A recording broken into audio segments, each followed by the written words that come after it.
اور اپنے ارد گرد کے ماحول سے جو میں نے ایکسٹریکٹ کیا تھا، تو وہ انفارچونیٹلی ایک ایسے اللہ کریم کا ذکر تھا جس کا تعارف تو قرآن تو الرحمن الرحیم کے ذریعے کراتا تھا، لیکن میرے ارد گرد کے لوگوں کے خیال کے مطابق اللہ تعالیٰ ذرا ذرا سی بات پہ ناراض ہو جاتا تھا۔ مجھے اس بات کا بھی کبھی بھی سمجھ نہیں آئی، ویسے تو آج بھی نہیں آئی، کہ اسلام جو لا اکراہ فی الدین کے اوپر کھڑا ہے، بھلا اس کے اندر اگر 7 سال کی عمر تک اگر بچہ نماز نہ پڑھے تو اس کو مارنا کیوں جائز ہو جاتا ہے؟ تو بہت ساری لب لباب یہ ہے کہ سخت ماحول جس کے اندر جہنم میں جانا آسان اور جنت کا حصول ناممکنات تھا، مجھے 8ویں جماعت تک دین کی یہی تعارف ملا تھا۔ ایسے میں جب میں نے ایک قصہ پڑھا جو مولانا روم کی مثنوی کے اندر تھا، یعنی کہ میں نے مولانا روم کی مثنوی تو نہ پڑھی، لیکن اس کا ترجمے کا ساتھ جو قصہ تھا وہ اس طرح تھا کہ ایک دفعہ حضرت موسیٰ علیہ السلام کہیں سفر پہ تھے، تو راستے میں ان کو ایک بابا یا مجذوب ٹائپ آدمی ملا جو بیٹھا کہہ رہا تھا کہ اللہ تعالیٰ اگر تو مجھے مل جائے تو میں تجھے نہلاؤں دھلاؤں، تیرے پاؤں دھوؤں، تیرے پاؤں صاف کروں، تیری سر سے جوئیں نکالوں۔ جب موسیٰ علیہ السلام نے یہ باتیں سنی تو وہ سخت خفا ہوئے، اور انہوں نے اس فقیر یا اس آدمی کو کہا کہ بھلا تجھے عقل کیوں نہیں ہے کہ تو اتنی بڑی ذات کے متعلق اتنا فرینک ہو کے کس طرح کی گفتگو کر رہا ہے؟ وہ بندہ بیچارہ نادم اور شرمندہ ہوا، خاموش ہو کے بیٹھ گیا۔ اسی اثناء میں حضرت موسیٰ علیہ السلام کی انٹریکشن ہوئی اللہ تعالیٰ سے، اور قصے کے مطابق اللہ تعالیٰ نے حضرت موسیٰ علیہ السلام سے سخت خفگی کا اظہار کیا اور کہا کہ تو نے میرے عاشق کا دل ناراض کر دیا ہے۔ تو اللہ تعالیٰ کے سامنے حضرت موسیٰ علیہ السلام حیران اور پریشان ہوئے کہ اللہ تعالیٰ تیری اتنی بڑی ذات مبارک ہے، تو یہ کیسے الفاظ استعمال کر رہا تھا جیسے عام آدمی کے لیے کر رہا تھا جو تیرے شایان شان نہیں ہیں۔ لیکن اللہ تعالیٰ نے کہا کہ چاہے اس کو عقل تھی یا نہیں تھی، میری شان ہر چیز سے بلند ترین ہے، لیکن وہ محبت اور عاشقی میں ایسے الفاظ استعمال کر رہا تھا تو تجھے یہ کہنے کی ضرورت نہیں تھی۔ میرے جیسا بندہ جس کے ایک تعارف اللہ تعالیٰ کا ایسا ملا تھا جو ذرا ذرا سی بات پہ ناراض ہو جاتا ہے، اور اس نے جہنم کے دہانے ہر انسان کے لیے کھولے ہوئے ہیں، اور فرشتے اور اس کی تمام سٹرکچر اللہ تعالیٰ کا مختلف ہیلے بانے ڈھونڈتا رہتا ہے کہ کس طریقے سے لوگوں کو جہنم میں ڈالا جائے۔ اس میں ایک ایسے اللہ کا تصور یا ایسا قصہ پڑھنا، وہ بھی مولانا روم کے ریفرنس سے، جو اس زمانے میں بھی جانتا تھا میں کہ ایک بڑے آدمی ہیں، کہ اللہ تعالیٰ تو محبتی ہے، محبت کرنے والوں کو پسند کرتا ہے۔ نہ اس بندے کی نماز کا ذکر ہوا، نہ روزے کا ہوا، نہ تقوی کا ہوا، وہ صرف ایک گفتگو کر رہا تھا اللہ تعالیٰ کی محبت سے جس میں کوئی عبادت کا شائبہ بھی نہیں تھا۔ اس کے باوجود اللہ تعالیٰ نے اپنے محبوب کلیم اللہ نبی کو اس بات پہ خفگی کا اظہار کیا کہ میرے محبت کرنے والے بندے کو تو نے ناراض کیوں کیا۔ یہ میرا لفظ محبت یا عاشقی سے پہلا تعارف تھا 8ویں جماعت میں۔ کچھ عرصے بعد اس زمانے میں دوردرشن یا جلندھر ٹی وی سے مختلف ڈرامے، چترہار یا فلمیں آتی تھی ہندوستان سے۔ وہیں پہ کسی پروگرام کے اندر میرا تعارف بھگت کبیر سے ہوا۔ میں نے اس کے متعلق کچھ لائبریری وغیرہ میں جا کے 9ویں جماعت میں تھا یا 10ویں جماعت میں تھا، پڑھنا شروع کیا، تو اس کے ایک آئی ڈونٹ نو، کیونکہ مجھے شاعری وغیرہ نہیں آتی، وہ ایک قطعہ تھا یا جو بھی تھا،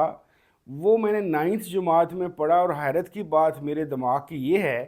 کہ مجھے آپ ابھی بٹھا کے کوئی ایک گانا 100 دفعہ بھی سنا دیں گے تو 2 منٹ بعد مجھے اس کی ایک لائن بھی یاد نہیں ہوگی۔ لیکن بھگت کبیر کا پتہ نہیں کیا معاملہ ہے کہ 9ویں جماعت میں اس کا میں نے وہ قطعہ پڑھا اور مجھے آج تک وہ یاد ہے۔ وہ قطعہ تھا: تن سوکھ میرا سب کھاکھر بھئیو، اور رگیں بہیں سب تار، اب روم روم سردیت ہے تو باجے نام تو ہار۔ جو لوگ اس لینگویج کو نہیں سمجھتے ان کے لیے آسان اس کا مختصر سا خلاصہ یہ ہے کہ بھگت کبیر کہہ رہے ہیں کہ میرا تن سوکھ کے کانٹا ہو گیا ہے، اتنا کانٹا ہو گیا ہے کہ اس کے اندر سے جو رگیں ہیں وہ ابھر کے باہر نکل آئی ہیں، لیکن یہ جو رگیں ہیں جب یہ ستار کے تاروں کی طرح بجتی ہیں تو اس میں کوئی اور کچھ نہیں ہوتا بلکہ اے میرے محبوب خدا تیرا ذکر ہوتا ہے۔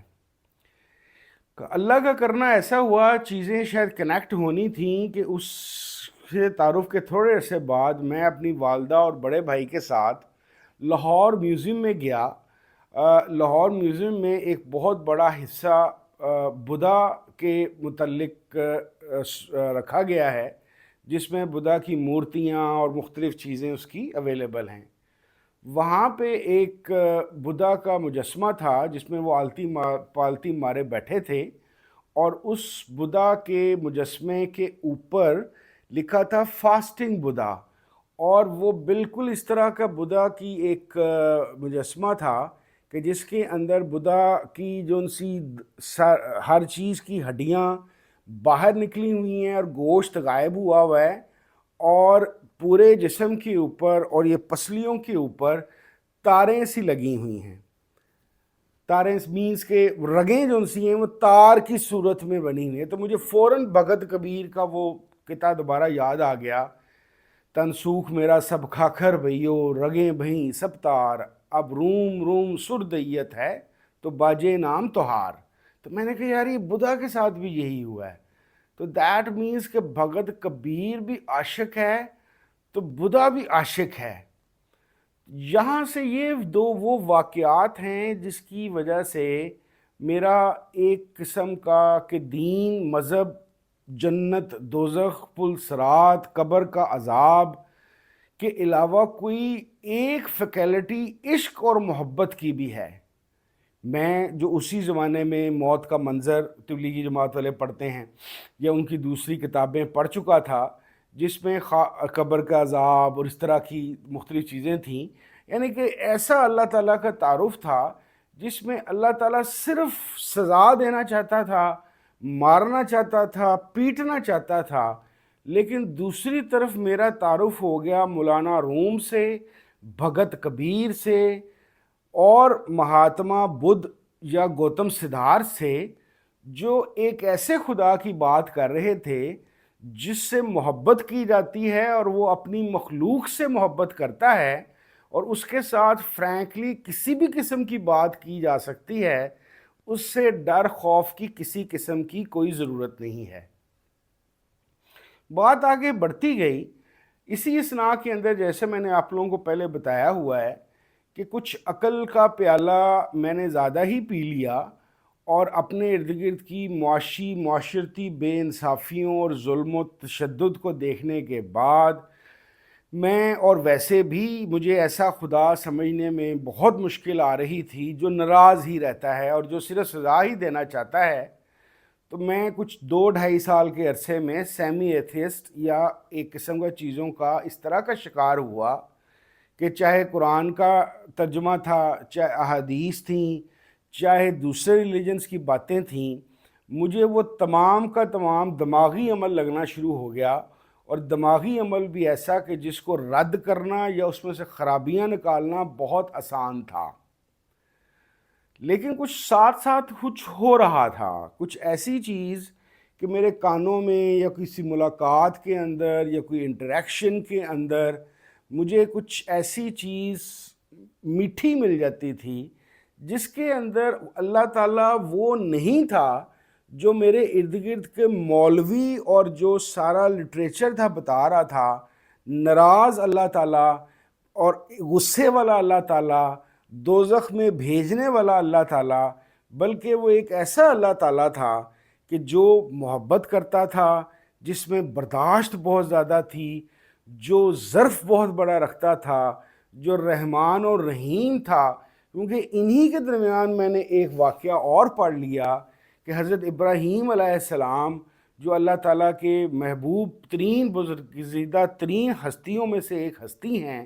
اور اتنی بڑی ہستی ہیں کہ ماشاءاللہ ہمارے حضرت محمد صلی اللہ علیہ وسلم نے فرمایا کہ میں دین ابراہیمی ہوں، اور یہ مقام ہے ان کا کہ ہم مسلمانوں کی کوئی نماز پوری نہیں ہوتی جس میں ہم ابراہیم علیہ السلام اور ان کی آل پہ درود بھیجنا یا سلام بھیجنے کو نہ مکمل کریں۔ کہا جاتا ہے، قصہ میں نے پڑھا کہ حضرت ابراہیم علیہ السلام کے پاس ایک دفعہ وہ بہت جسے کہتے ہیں کیا کہتے ہیں سخی تھے، اور لوگوں کو کھانا پلانا، ان کی خدمت کرنا حضرت ابراہیم علیہ السلام کی بہت بڑی عادت تھی۔ تو ان کے ساتھ کیا ہوا کہ کوئی ایک طرح کا کوئی کھانے کے لیے کوئی مانگنے آیا، تو اس کے متعلق پتہ چلا کہ وہ کافر ہے، خدا کو نہیں مانتا، کوئی بڑی عمر کا بندہ تھا۔ تو حضرت ابراہیم علیہ السلام نے کہا کہ اگر تو ایسا ہے تو میں تجھے اپنے لنگر سے یا اپنے دسترخوان سے کھانا نہیں دوں گا، تو یہاں سے چلا جا۔ اللہ تعالیٰ سے جب انٹریکشن ہوئی تو اللہ کریم نے حضرت ابراہیم علیہ السلام جیسی محبوب نبی سے خفگی اور ناراضگی کا اظہار کیا اور کہا، جس طرح مفہوم میں نے پڑھا تھا کہ اے ابراہیم، ہم اتنے برسوں سے ایسا بندہ جو ہمیں مانتا ہی نہیں، اس کو کھانا پلانا، اس کی صحت، ہر چیز کا دھیان رکھے ہیں، تو کون ہے اس کا کھانا بند کر دینے والا؟ تو حضرت ابراہیم علیہ السلام نے اس بات سے معافی مانگی اور اس کو ڈھونڈ کے کھانا کھلایا۔ تو لب لباب آج میں صرف یہی بات کرنا چاہتا ہوں کہ کیسے میرے ساتھ مختلف چیزیں ٹچ ہو کر آ رہی تھیں کہ ایک ناراض اور سخت مزاج اللہ تعالیٰ مولوی صاحبان کے مطابق کی بجائے جو یہ دوسرے قصے میرے پاس آ رہے تھے وہ کچھ اور تھے۔ ابھی میں صوفیزم یا طریقت کے متعلق یا تصوف کے متعلق میرا تعارف پراپرلی نہیں ہوا تھا، میں نہیں جانتا تھا کہ یہ کیا شاخ ہے اور کیا نہیں ہے۔ اسی اسنا میں کیونکہ میں تقریباً کوئی فرسٹ ایئر سیکنڈ ایئر میں پہنچ چکا تھا اور میرے پاس لاہور میں برٹش لائبریری کی ممبرشپ تھی، تو مجھے کیونکہ ایک واقعہ میں نے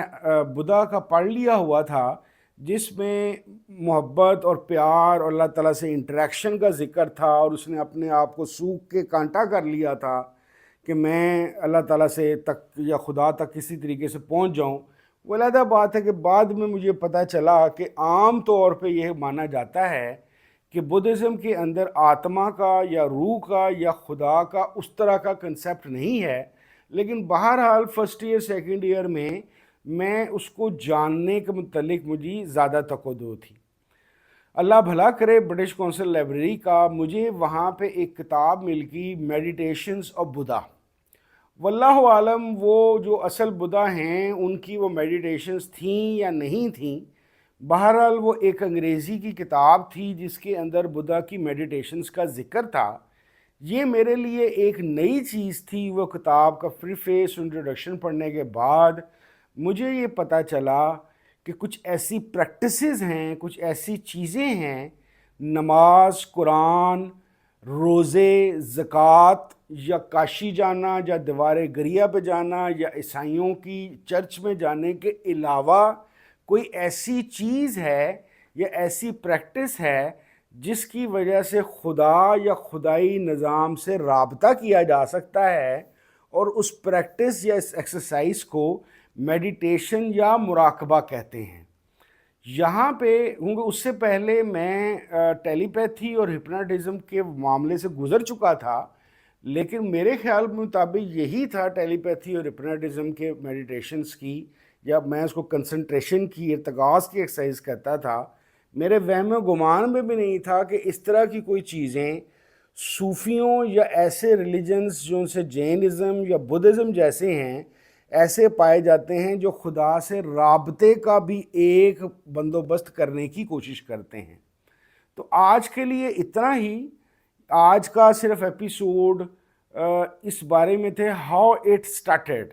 میں کوشش کروں گا کہ 2-3 ایپیسوڈز اور کروں جس کے اندر میں یہ بتانے کی کوشش کر سکوں، اور بعض لوگ جن سے میں جو ناراض پتہ نہیں کیوں خام خواہ ہو جاتے ہیں، ان کے سامنے یہ جرأت کروں کہ میں نے کیوں کہا دین عشق کا نام ہے، یہ عشق کا میدان ہے۔ ساری چیزیں، سب معاملات خدا سے عاشقی کی طرف جاتی ہیں اور یہیں سے ہمیں سب کچھ ملتا ہے۔ بہت شکریہ۔ السلام علیکم ورحمۃ اللہ وبرکاتہ۔